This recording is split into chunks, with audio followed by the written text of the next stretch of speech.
Olá pessoal, meu nome é Magda e vou estudar com vocês o processo penal. Hoje especificamente a gente vai ver o recurso de carta testemunhável previsto lá no nosso Código de Processo Penal.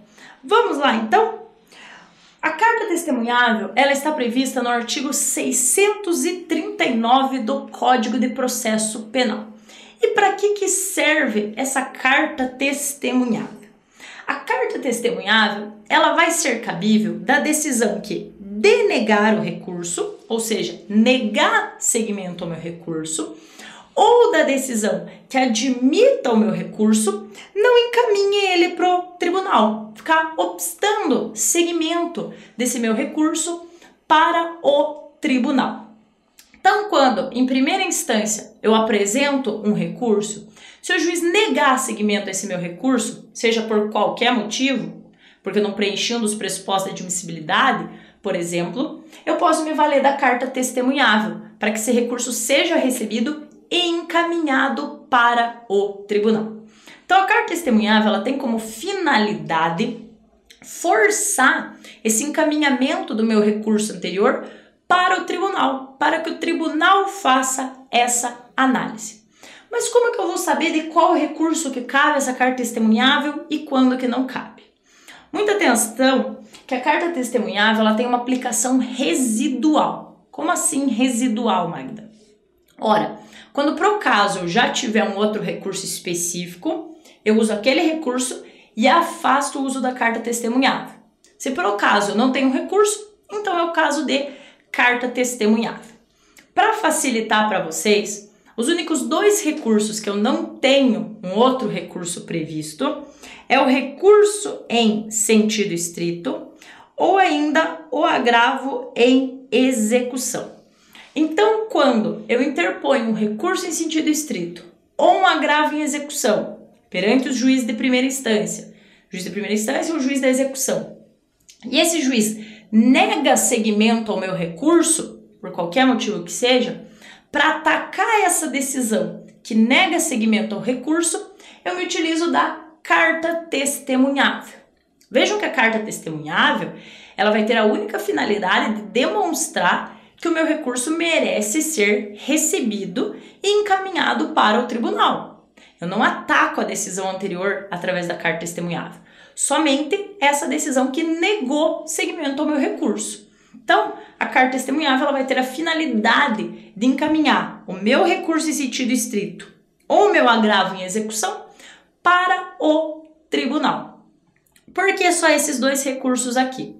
Cuidado que, se eu tiver negativa de seguimento para apelação, quando for negado seguimento para minha apelação, o recurso cabível é o recurso em sentido estrito e não a carta testemunhável. Por isso que a carta testemunhável tem essa aplicação residual e só cabe nesses dois casos aqui. Então, quando eu tiver negativa de seguimento de recurso em sentido estrito ou de agravo em execução, recurso cabível, carta testemunhável, para forçar que esse recurso seja encaminhado para o tribunal. Ok, pessoal? Qual que é o prazo de interposição da carta testemunhável? O prazo está previsto lá no artigo 640 do CPP. E cuidado aqui, que é o único prazo dentro do CPP previsto em horas. A carta testemunhável, prazo de interposição é de 48 horas. Então, no mandado de intimação, tem que constar a hora em que foi realizada a intimação, que a partir dali eu conto o prazo da minha carta testemunhável. Se não contiver a hora que a intimação foi realizada, aí sim eu transformo essas 48 horas em 2 dias. Mas cuidado ao falar em provas, quando perguntarem o prazo da carta testemunhável, não fale em 2 dias. Se falar 2 dias, está errado.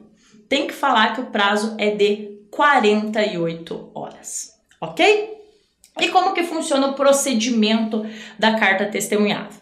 Primeira coisa, forma de interposição, sempre por petição. Já que o prazo é único de 48 horas, eu não tenho uma divisão aqui de prazos, no momento que eu faço a interposição, eu já tenho que apresentar as razões da minha carta testemunhável. Então, a forma de interposição é mediante petição, porque o prazo é único. Não posso apresentar as razões depois. Eu sempre apresento as razões já no momento que eu faço a interposição, ok? O endereçamento, para quem que é endereçada essa carta testemunhável? É para o juiz prolator da decisão? Para o juiz que negou seguimento à minha carta testemunhável? Não. Cuidado com essa coisa aqui, que é a segunda diferença da carta testemunhável para o juiz de primeira instância. Ela é endereçada ao escrivão ou ao secretário lá da Secretaria na Justiça Federal, o escrivão na Justiça Estadual. O endereçamento dela não é para o juiz prolator da decisão, mas para o escrivão ou para o secretário.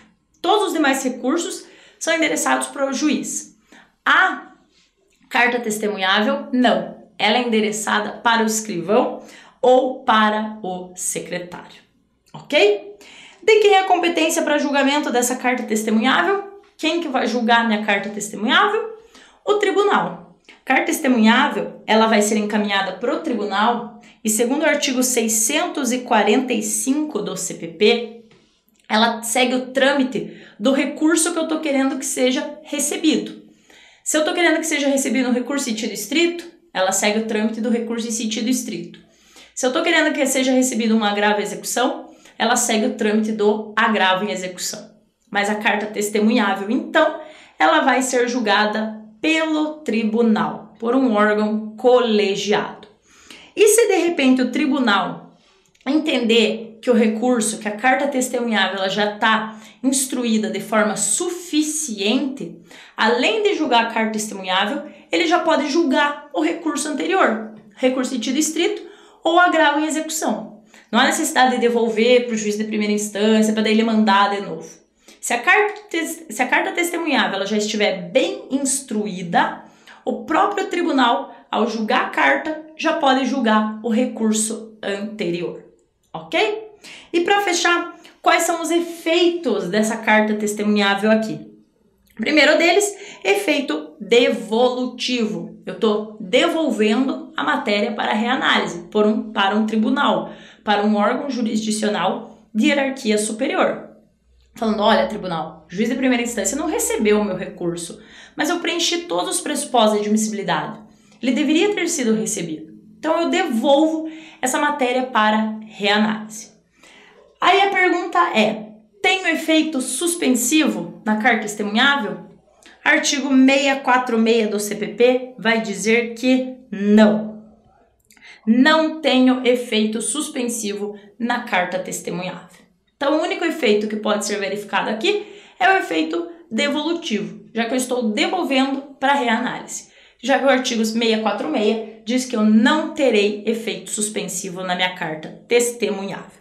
Então, a carta testemunhável é isso, pessoal. Prevista lá no artigo 639 do Código de Processo Penal, ela tem como finalidade fazer receber um recurso anterior e encaminhar ele para o tribunal. É você demonstrar que preencheu todos os pressupostos de admissibilidade e o teu recurso tem que ser encaminhado para análise pelo tribunal.